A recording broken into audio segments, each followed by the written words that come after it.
Hello everyone, welcome to my channel. আশা করি তোমরা সবাই ভালোই আছো। তো আজ আমি তোমাদের সঙ্গে শেয়ার করব খুবই কমন মশালা চা। তো মশালা চা তো এক একজন এক এক রকমভাবে তৈরি করে থাকে, তো আমি যেভাবে তৈরি করি সেভাবে তোমাদের সাথে শেয়ার করলাম। তো এখন যেহেতু শীতকাল পড়ে গেছে, তো যারা চা প্রেমী নন তারাও কিন্তু সকাল সন্ধ্যা মনে হয় একটু চা খায়, আর সেটা যদি এরকম ডিফারেন্ট হয় তাহলে তো খুবই ভালো হয়। তো চলো আমি যেভাবে তৈরি করি সেইভাবে তোমাদের সাথে শেয়ার করছি, আশা করি তোমাদের ভালো লাগবে। আর তো স্কিপ না করে ভিডিওটা দেখতে থাকো।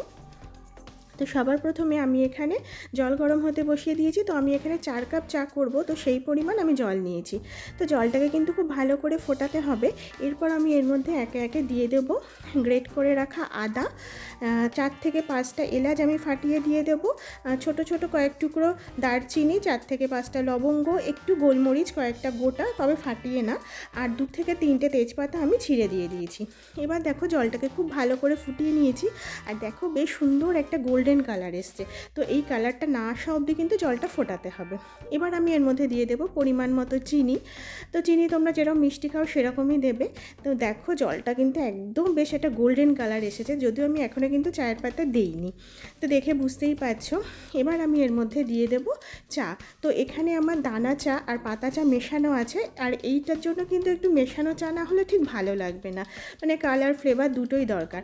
আর না আমি সামান্য একটু লবণ দেবো, তো এটা না দিলেও হয়, তবে লবণ দিলে না মানে টেস্টটা একটু ব্যালেন্সে থাকে। তো দেখো চাটা বেশ ভালো মতো ফোটানো হয়ে গেছে, মানে লিকারটা। এবার আমি এর মধ্যে 2 কাপ পরিমাণ একদম ফুটন্ত ঘন দুধ দিয়ে দিলাম। তো আমি এখানে নর্মাল যে প্যাকেট দুধ হয় সেগুলো ইউজ করেছি, তোমরা চাইলে গরুর দুধও দিতে পারো, তবে প্যাকেট দুধে বেশি ভালো হয়। এবার এটাকে আমি একটু মিডিয়াম ফ্লেমে অন্তত পক্ষে 5 মিনিট আমি ভালো করে ফুটিয়ে নেব। তো দেখো আমাদের চা কিন্তু একদম রেডি হয়ে গেছে, সরি মশালা চা। তো এবার আমি এটাকে ছেঁকে নেব। তো এটা তো আর বলার কিছু নেই।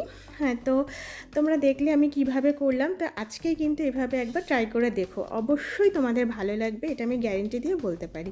তো যাই হোক, আজকের ভিডিওটা আমি এখানেই শেষ করলাম। ভালো লাগলে লাইক শেয়ার করো, যারা আমার চ্যানেলে নতুন প্লিজ আমার চ্যানেলটা সাবস্ক্রাইব করে দিও। তো আবার একটা নতুন ভিডিওতে